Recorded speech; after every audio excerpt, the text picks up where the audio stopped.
Well, we start this half hour with the new coronavirus. Health professionals pointing to that old Ben Franklin saying this morning, an ounce of protection is worth a pound of cure. So that is the question. How do you protect yourself now that the coronavirus is hitting more places around the country? ABC's Zachary Quiche is here with a look at your best bets for staying healthy. Good morning to you, Zachary. Eva, good morning to you as well. Experts are using the word inevitable when asked whether this virus will spread. That's why prevention has become such an important aspect of the response. Despite the unknowns, there are some steps you can take to protect yourself.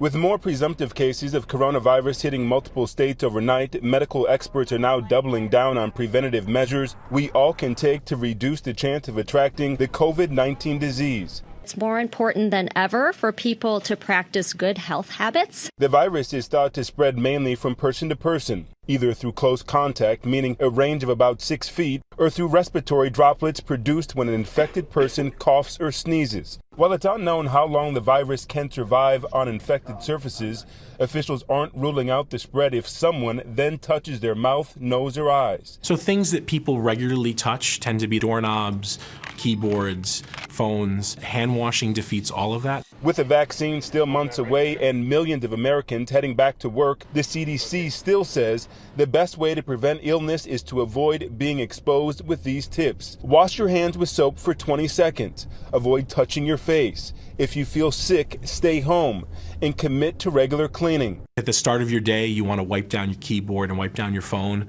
so it's clean at the beginning of the day. That's a good measure to take. Experts say the most important things we can do in preparation are the same things we do for a cold or flu season. And we've shown you how to prevent the spread of illnesses before at work. You can actually see the entire building start getting sick if one person comes in and touches a few of these buttons. These bad boys are nastier than toilet seats. And at home. All the handles on everything, which usually are hard surfaces, so the metal handles, if you have little kids, lower down. And even if you take public transportation. If you sit in the window seat, you actually decrease your chances for getting sick because there are less people walking by you. Yeah.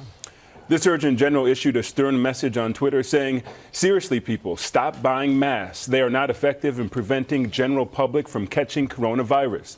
But if healthcare providers can't get them to care for sick patients, it puts them and our communities at risk. Some really good tips there. It is. It is. There's so much information out there, and there's so much new information obviously coming out. It's good to differentiate and keep it clear. I'm taking the window seat from now on. Yeah, for sure. Thank you so much, Quiche. Appreciate it. Joining us again from Massachusetts, our chief health correspondent, Dr. Jen Ashton, with us once again. We want to get your perspective on all of this, of course. Many of us, especially with kids, wondering how we can help our children understand what's going on, but not scare them in the process. What do you recommend? Well, first thing is you have to find out what they know, Whit. You have to address this on an age-appropriate level, and we have to put things into context and reassure them. And remember, they follow our lead. So if you look like you're freaking out, that's probably not going to be good for them either. And what should people do if they suspect they may have symptoms, perhaps after returning home from an affected country? Well, I think the first thing is remember that we have a saying in medicine, common things occur commonly. So even if you've been traveling and you develop, a sore throat or a cough or a fever, you're more likely to have influenza with the new CDC estimated numbers just released on Friday, estimating 32 million cases here in the U.S. But coronavirus, especially if you've been traveling to one of the affected countries, should be on the list. So before just rushing into a hospital, you want to try to call your provider. If you don't have a regular provider, call the emergency room, the local health department, because what we want to do is balance taking care of someone who may be sick and lowering or minimizing risk to others. All right, Dr. Ashton, thank you again. Really appreciate it.